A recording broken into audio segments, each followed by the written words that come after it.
So here's a quick one that once again reminds us all why, as a guy, and you're a relationship guy, never get involved with gals that have mental challenges, mental illness, any of those types of things. Don't white knight for them, because otherwise it is very likely that's going to bring you a whole lot of pain and suffering down the road, as well as other loved ones. If you marry her and have kids, the kids will suffer, all that. And this story here, this guy's wife, who has a history of this, abandoned him and the small children. Now they're all suffering. However, you're going to see that he can use this opportunity to get full custody of the kids and get rid of her completely. But it's a big giant mess that we can all learn from. Title: Me with my wife of 10 years, my marriage was torn apart, and now I'm left to pick up the pieces. It says here, so I made a post about this on Advice Animals. I thought it would be cathartic, but the situation is getting worse. My wife of almost 9 years, together for 10, left me and our 2 children about 3 weeks ago. Your wife of 9 years, you're 28, meaning you got married to her when you were 19 years old? Smack! Why in God's green earth would you get married at 19 years old? And it's not like you had kids with her back then, you had kids recently. Crazy. Since then, she's been busy working at her new job that I encouraged her to get to help with her depression and other issues. She's been sleeping with at least one other man that I know of and hasn't bothered to be part of much of our children's lives since she left. So she up and abandoned you and the kids to go hook up with other dudes. And wait till you see what kind of dude she's hooking up with. I'm not saying that we've had the perfect marriage, far from it.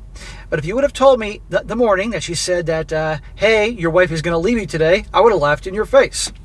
She's had a history of mental illness, and I know that's probably a big part of what is happening, but I can't get past it even though she might not be in control of her mental state. It's her face, it's her body, it's her that's putting my family through hell right now. You're darn right. Don't make excuses for her. I don't want to hear this mental this, mental that, because she'll use it as an excuse when ultimately one day she'll want to come back. When things get too difficult, she'll be crying to come back and all that. No, don't. And again, why the hell did you get involved with someone like this? He was probably a virgin then. It was probably the only pee he ever got. And look what happened. This woman was my best friend and companion in life for a decade. We shared everything. Well, I hope you didn't share her mental capacity. Now I'm alone trying to figure it all out. How I'm going to raise 2 kids alone. Well, bro, I'm sorry this happened to you. Really, on multiple fronts. On the one hand, I'm sorry for the kids. On the other hand, hey, this whack goes away from them. That can help them long term. I'm not sure what to expect from posting here. I've had a great group of family and friends trying to help me get through this, but I can't get it out of my depression. To me, it's a testament of how much she meant to me that the only person that she keeps coming to my mind that I wish I could help is her. Smack! See, no matter what she does, he just wants to help her and save her. That's the problem with these white knights. Don't be like that, guys. There's always some sucker that's going to fall for the bullshit and take care of it. And these gals take advantage of him. And I know I'm being harsh here. I feel bad for this guy, but dude, take care of you. Take care of your kids. It's over. End of story. She's a piece of garbage. My kids cry and miss her a little more every day. My youngest is still too young to fully understand, but my oldest is aware of what's happened, and he's been so strong and amazing, and he keeps me going. Well, that's awesome. Good job with your son. I mean, that's great. He's staying strong. But you got to make your kids know it's not their fault. And you're their dad, and you're there for them no matter what. And you got to hold together as hard as it is for your boys or your kids. I'm not sure if he said boys or boy and girl. Thank you to anyone that read this and can make real sense of what I tried to express in my ramblings. Now his update. He says here, so it's been about 4 months since my ex-wife abandoned our family. At first, I was terrified of being an only parent. I don't know what I was going to do, how I was going to make it through the next day. I was a wreck. After some time, I've come to feel better about my situation. My sons and I are adjusting to life without my ex, and things are looking up. Good, man. That's great. You've stayed strong for your boys. That's awesome. You're all in this together. Fuck her. And I want to ask, where is her family? What are her parents saying about this? Does she have any siblings? And how about, you said she has a job. Where's the freaking child support? Where's the money? You're paying all the bills. Huh? How about that? It says here, things are looking up. I got a promotion at work. My kids had a great winter break. Life is settling into a good place until I have to deal with my ex. Shortly after my first post, I decided to go ahead and file for divorce. There you go, brother. Turn this mess into something positive. In the paperwork, she agreed to give me full custody of the kids and wanted nothing except her car and a few things she took when she moved out. The TV, bed, etc. Oh, well, as long as she gets the flat screen, that's okay as she gives up the kids. Do you see what I'm talking about, guys? These mental wackos? I mean, I would not let the boys know that just yet, but one day they gotta know that their mom, give me the TV, we can call it even. But you know what? Hopefully he can use this in court to make sure he gets full custody. And if one day she comes back crying and begging and saying, I was in a bad place, he can use this as an example of why she can't have visitation rights or anything. What a asshole. My state requires there be child support in the divorce documents, so she signed them assuming I wasn't actually going to ask her to pay. That was my original intention. She had said that she wanted to be a part of our kids' lives. You know what? If he can afford to take care of the kids on his own, and literally if it meant that she wouldn't pay anything, and therefore she could not be a part of their lives, not use that as an excuse to mess with the boys' heads, I honestly would have taken it, to have her completely out of the picture here. So I thought as long as she's around, I don't want her money. In the 4 months since she's left, she's only seen our kids a total of 2 hours.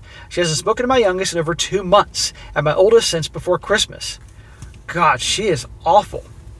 My oldest son has a messaging app on his tablet, and so she could talk to him through shortly before Christmas. She told him she would set up a day for them to visit her. She never followed through on that, so I confronted her about it and told her I didn't want her talking directly to him if she was going to be raising his hopes and not following through. This is when some jackass is going to be like, oh, she has mental problems, oh, she's this, oh, she's that, making excuses for her. No, I don't give a shit. The hell with her.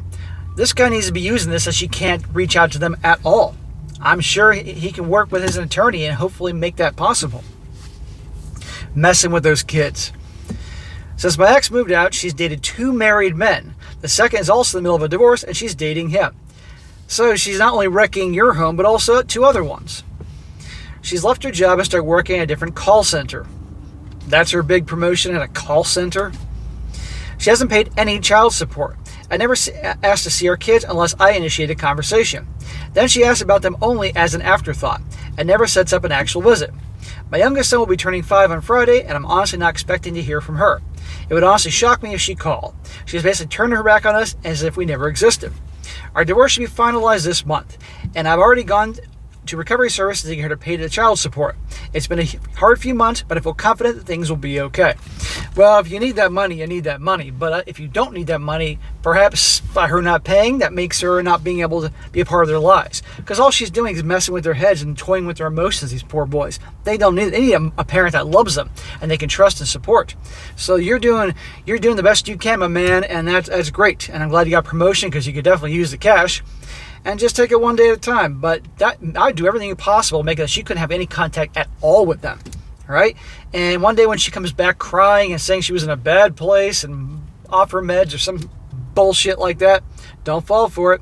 So guys, what have we learned here? Don't white knight. Don't go for the gals that have mental challenges, mental this, mental that. It's not your job to be their savior and to fix them and all that stuff. No, you're busy already working on yourself. And if you pick up on the crazy, move on.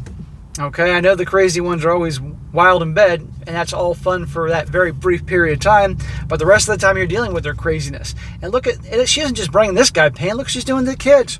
And if you don't think that's going to have lasting effect on those boys, if they're not careful, think again. But I hope this dad does the best he can. And it's amazing me, these stories where you have these great dads and the wacko mom, and at the end of the day, who typically gets the kids? The wacko mom. Things have to be done. And this is why I do these videos, to bring awareness out there, and hopefully it will help someone.